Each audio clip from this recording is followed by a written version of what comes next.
the pieces of the puzzle have been coming together. 3 very important facts that contradict Reggie the Rat Wright Jr.'s statements that he's made over the past. You know what? Let's just get into some of this straight game. You'll see what I'm talking about. Blackjack. Life is like cards. It's not what you dealt, but how you play it.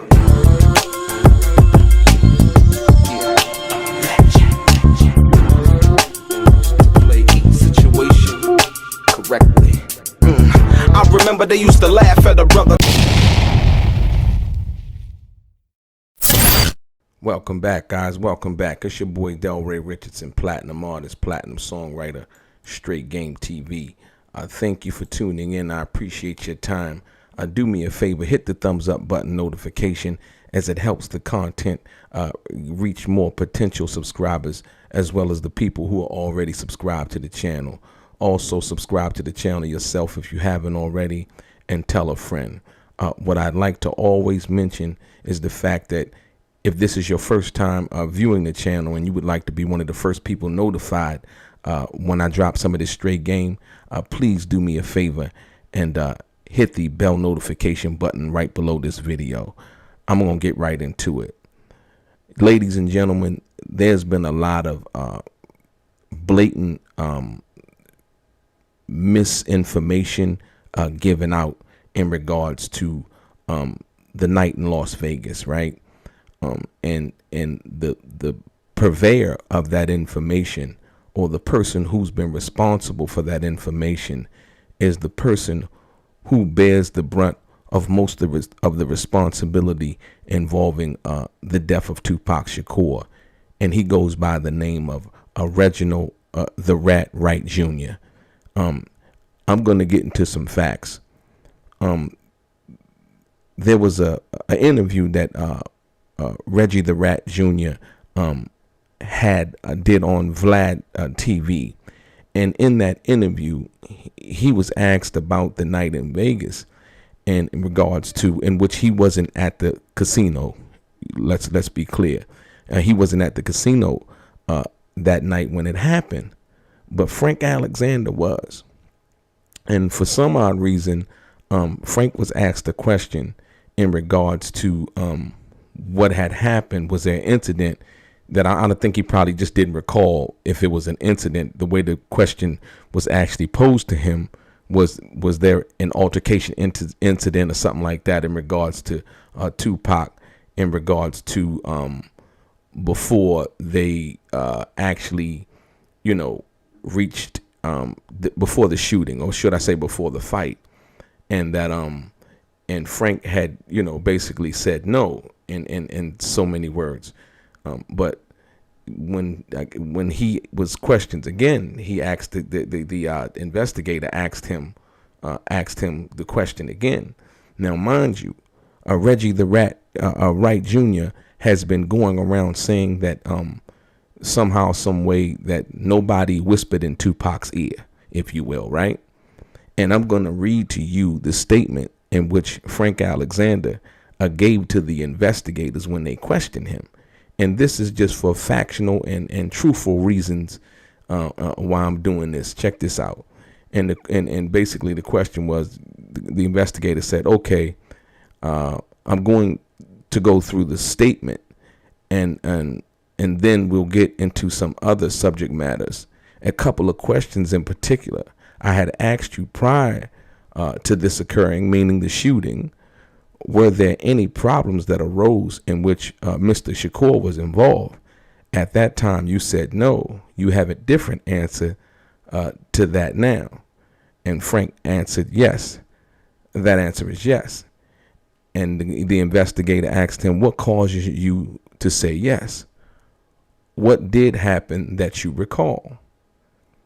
And the answer that Frank gave, like I said, if you listen to the question, you say incident or anything, altercation, incident, whatever happened, you thinking that something happened, but he's like, oh, okay.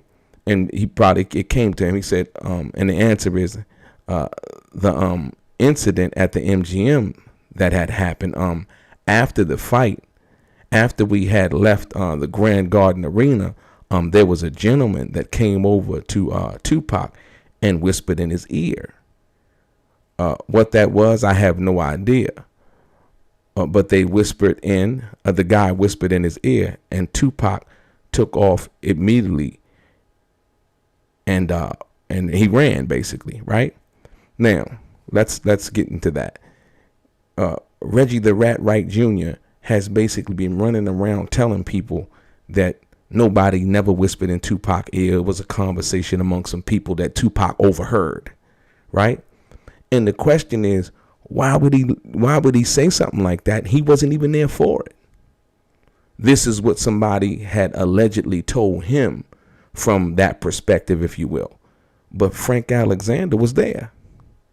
He was standing right next to Tupac. So once again, the lies have been told since the inception of this situation. And like I said, for truthful purposes, you got to understand that Frank Alexander was there. Reggie the Rat Wright Jr. was not there at the MGM when that happened. Reggie the Rat Wright Jr.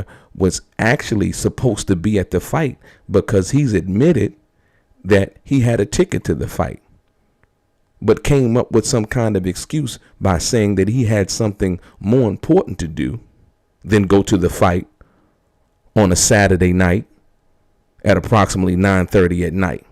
There's nobody coming to inspect a nightclub and you need to be involved. See, that's what he told the brother Benjamin Crump when they did the show on, I believe it was A&E. He was like, oh, I had something else important to do. And then he stopped questioning. He stopped answering questions. He said, I'm going to stop right there. You see?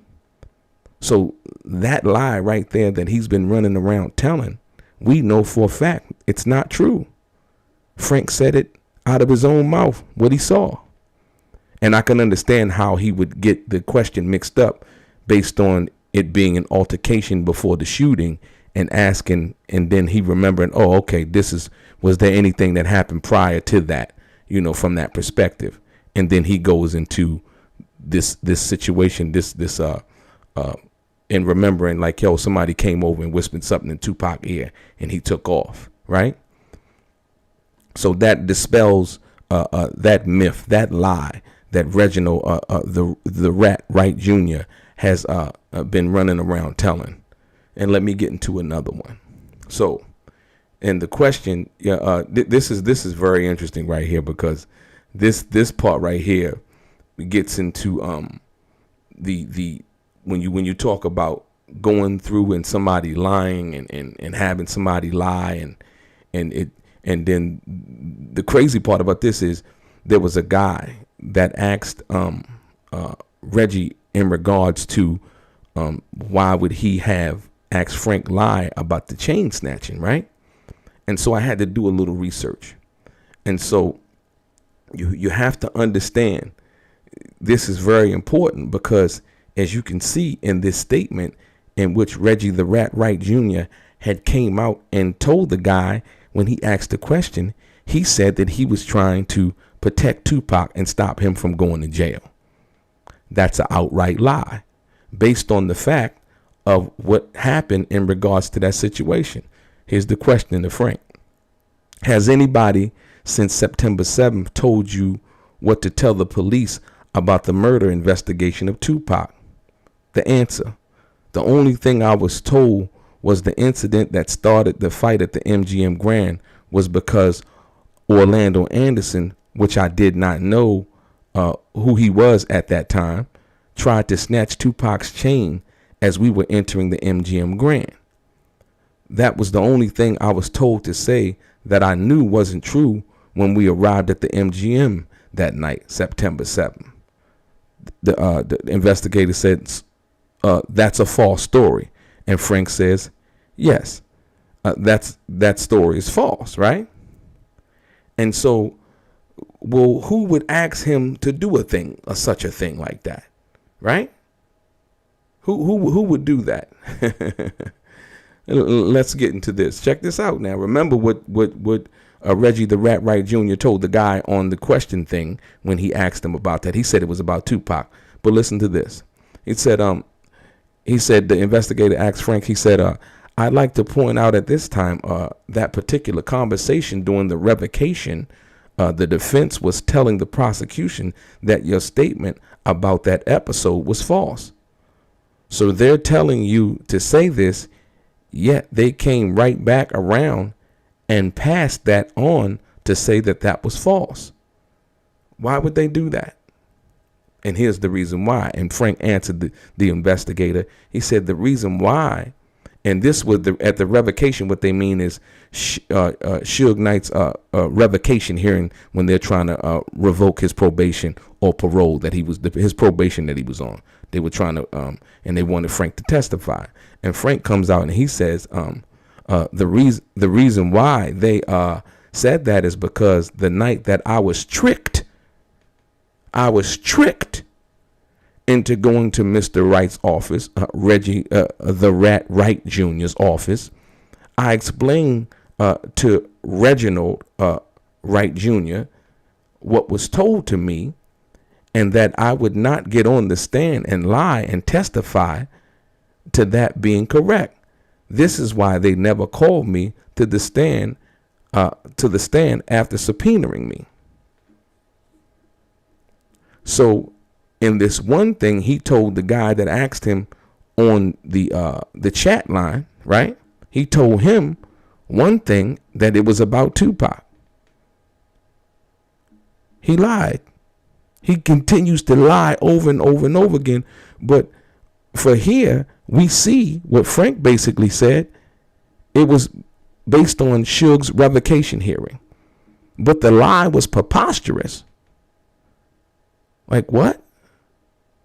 You understand what I'm saying? So from that perspective, this is the reason why I tell you, you cannot believe anything that Reggie the Rat Wright Jr. says. This is serious, y'all. This is serious. You know, 1 minute is for Tupac. We see that the court filings and the prosecution and the defense basically came out and admitted that that was false because Frank wouldn't get on the stand and lie. Right? Amazing. Amazing. And the crazy, and then it goes on, he said, but the question, he asked him a question again. He said, but you were told to say that. And Frank answered, I was told to say it. Yes. And the question, did you know that? Answer, I didn't know the reason why I was told to say it. Keep that in mind. Question, you know for a fact that didn't happen because you were with Tupac when you went into the MGM. Frank said, correct.